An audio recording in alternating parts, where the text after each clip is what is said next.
Hello again and welcome back to our course on Excel 2019 Advanced. In this section we're going to start to look at functions, and we're going to spend quite a bit of time looking at functions as they really do form the backbone of pretty much everything that we do in Excel. Now, functions have been very much the main strength of Excel since the beginning. In Excel 2019, the number of available functions has just about passed the 400 mark, and I can assure you, don't worry, we're not going to be looking at all of them in this course, but we are going to look at quite a few of them. And really, I guess the main problem with functions is the sheer number of them, in that even if you have an idea of the function you want to use, you might not know what it's called or be able to identify easily. So in this first section, I'm going to cover a few of the basics of functions that you might be familiar with, but I'm also going to try to extend that into areas that you may not have used or seen before. I'm also going to talk to you a little bit about how you find what you need and how to identify not only what it does, but how to use it. The first thing I'm going to point out is that there is a really good help topic on functions in Excel 2019 that's a pretty good reference point to find out all the information you need about functions. And here is that help topic, Excel functions by category. Let's go into a particular category like logical functions. And within the list of logical functions, some of the functions have a little year number underneath them. So for example, you can see the if-s function is only available in Excel 2016. If you drill down a bit further into the function by clicking, you'll find a description of what the function does. There will also be some technical details that includes information about the arguments, which ones are required and optional, information about the data types, and so on, and then generally one or more examples of the use of that function. You also get at the bottom sometimes some common problems that you might encounter and typical errors that you get an explanation as to how to correct those errors that may have occurred. So this is all very useful if you're looking for a little bit more information about a specific function. Now, something that isn't mentioned here but is important is that some of the functions in Excel have been improved or advanced, and in some cases give what is usually more accurate results than they used to. So if you have any legacy systems based on Excel or macros, you might find that the results are more accurate than they used to be. There are some other useful links towards the bottom of this page, but there's also a link here to the Excel functions listed in alphabetical order. And there they are. And a couple of other things worth bearing in mind is that you can buy or sometimes get for free functions from third parties. Of course, you could always write your own. Both of these are outside the scope of this course, but are well worth bearing in mind for future reference. What I'm going to do now is a very quick demo of a simple function, and I'm going to point out some of the key features that you're probably familiar with, but possibly a couple of things that you're also not familiar with. So let's start out with a very simple job and just add up these four numbers. If I want to total some numbers, as I do here, I can enter a formula anywhere on this sheet. On this occasion, I'm going to write it directly under the list of four numbers. I start with an equal sign, and I'm going to use the sum function. Now, if I hit S, it's going to give me a list of all the functions that begin with S. Now, if I hit U, it narrows that list down to all of the functions that begin with SU. And of course, the one I want on this occasion is sum. So I'm going to select it by double clicking.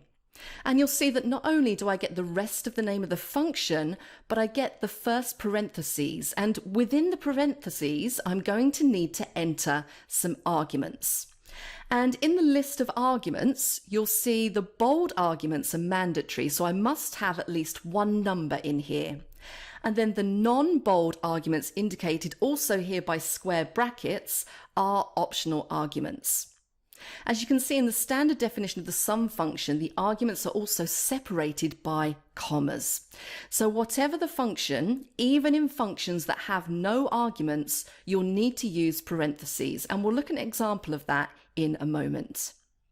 In those arguments, I don't have to put cell references. I could put actual constants. So I could put, for example, sum, and then I could type a 6.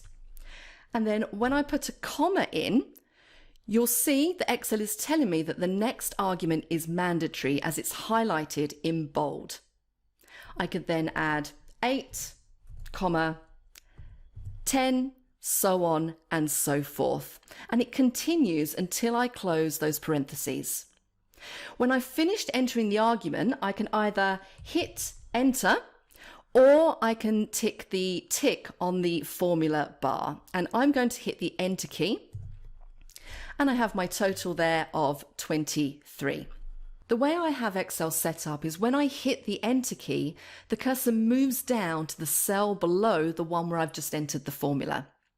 And now you can see the full formula in the formula bar using the sum function and constants.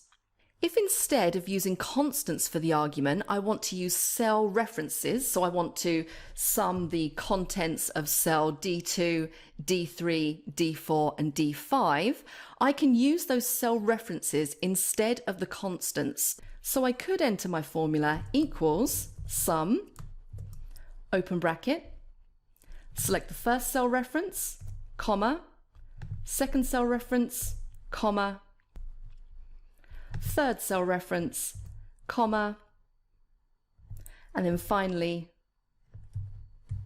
and it's underneath there, the last cell reference, close the parentheses and hit the enter key to give me an answer of 75. So listing the cell references is one possibility. The other possibility, of course, is to specify a range. So instead of listing all of those cells separated by a comma, I could use a range of cells instead. And the way that you can indicate a range is by using a colon between the start cell in the range and the end cell in the range. So let's do this formula again. I'm going to delete it out. And this time we're going to use the range. So equals sum, open bracket, and I'm just going to drag my mouse down to select the range. Oh, hang on, I think I've gone one too far there. So I'm going to make a quick edit, D5, close my parentheses, and hit enter, and I get the same result. Now, I'm not restricted to using values just on this worksheet alone. I have a second range located on sheet 3. Let's go back to sheet 2 and I'm going to double click and I'm just going to remove my cell range or delete it out. So what I can do now is jump across to sheet 3 and select the cell range just by highlighting E3 to I3. And then if I hit enter, you'll see I get the total of 68. Let's take a closer look at what exactly that function is doing. So if we double click so we can see it, and you can see it gives the sheet name, so sheet 3. It then gives an exclamation point or a bang, as I like to call them. And then it shows the cell range that we've actually selected that's located on that particular sheet. There is also nothing to stop me adding the values in cell range D2 to D5 on this sheet to the values in the range E3 to I3 on sheet 3, which will give me a big grand total. So I'm going to go up to the formula bar this time to edit. I'm just going to click before where it says sheet 3. I'm then going to highlight cells D2 to D5, put in a comma, and I'm going to click the tick this time instead of hitting enter. And there we go. That gives me a nice answer, all those totals together, of 143.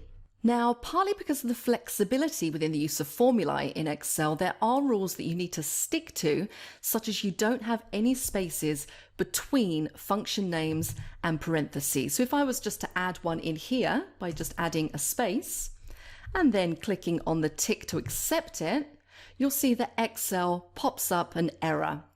And it says we found a typo in your formula and it's tried to correct it. And I can just double check to make sure that it's corrected it correctly, which in this case it has. And Excel's pretty clever like that. It can normally work out most of the time what you're trying to do and provide you with a suitable correction. So I'm going to say yes to accept this correction.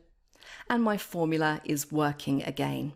Now, I mentioned earlier that even if a function has no arguments, you still need to put it in parentheses. So let's look at an example of that. So for example, I want to work out the value of pi. So I'm going to enter in equals, and I'm going to type pi into my cell. And you can see there, I just want to draw your attention to that screen tip that's popped up. So it says returns the value of pi. And then it gives me that value of pi accurate to 15 digits. If I click on the tick, it will produce an error. So in this case, I'm getting a name error.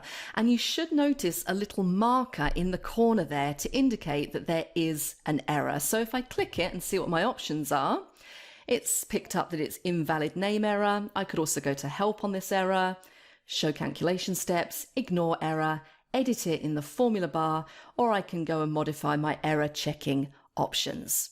Now this formula contains unrecognized text and it's given me a link through to the invalid name error. So I know that there is a problem with the name. So let's go and edit it in the formula bar. So I'm going to click up here and this is where I need to add my empty parentheses. So I'm going to add them in like so. And now when I click on the tick, you can see that that formula is now working and it's accurate specifically to the format of that particular cell. The other thing to bear in mind is that you can also nest functions. So if I wanted to add the value of pi to the sum of my numbers over here, I could do that. So I'm going to go up to the formula bar again and I'm just going to click within my formula at the end there. I'm going to add comma. I'm going to add pi and I'm going to do my parentheses. And remember, when closing off parentheses, you always need to close as many as you've opened. And now when I hit enter, I have my new total of 146.142. And I could change that by just taking down the decimal places or increasing those decimal places if I wanted to. One other feature which you may have noticed is the use of color coding to make it easier to identify arguments on a worksheet. In this case, it won't be particularly helpful, but later on in some of the case studies, this color coding can make your life so much easier. So let's take a look at it. I'm just going to double click in my cell and I'm actually going to remove the majority of what I've put in here. Just delete that out. And I'm going to type the cell reference D2. And you'll see it highlights it. So we have a dark blue border with some blue shading. If I do comma D3, you'll see it highlights the next one and it highlights it in the formula that you're typing and on the actual worksheet. And it will carry on. If I type in D4, we get a highlight in a different color. In the next section, we're going to continue to look at functions in general, but focus on some of the more sophisticated utilities, such as the use of the functions dialog box. So I will meet you there.